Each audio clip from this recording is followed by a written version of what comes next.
Air ಇಂಡಿಯಾದ 7 ವಿಮಾನಗಳ ಹಾರಾಟ ರದ್ದು, ನಿರ್ವಹಣೆ ಹಾಗೂ ತಾಂತ್ರಿಕ ಕಾರಣಗಳಿಂದ ಕ್ಯಾನ್ಸಲ್, ಏರ್ ಇಂಡಿಯಾ ಸಂಸ್ಥೆ ಮಾಹಿತಿ.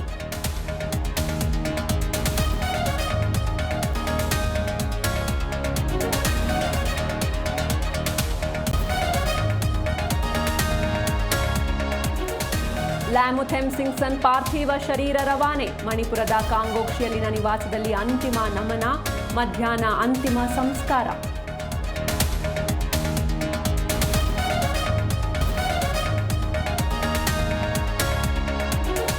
ವಸತಿ ಯೋಜನೆಗಳಲ್ಲಿ ಮುಸ್ಲಿಮರಿಗೆ ಮೀಸಲಾತಿ ವಿಚಾರ, ಮನೆ ಇಲ್ಲದವರಿಗೆ ಮನೆ ಕೊಡಬೇಕಾಗತ್ತೆ, ಧರ್ಮ ಆಧಾರಿತ ಪ್ರಶ್ನೆ ಇಲ್ಲ ಎಂದ ಪರಂ.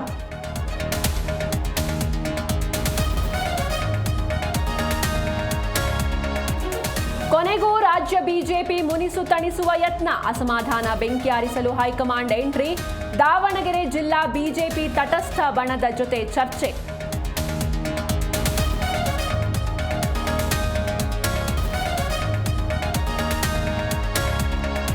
ಮರದ ಕೊಂಬೆ ಬಿದ್ದು ಅಕ್ಷಯ್ ಸಾವು ಪ್ರಕರಣ, ಹುದ್ದೆ ನೀಡದೆ ಬಿಬಿಎಂಪಿ ಡಿಸಿಎಫ್ ಸ್ವಾಮಿ ಎತ್ತಂಗಡಿ, ಸ್ವಾಮಿ ಜಾಗಕ್ಕೆ ಚಿಕ್ಕಮಗಳೂರು ಸುದರ್ಶನ್ ನೇಮಕ.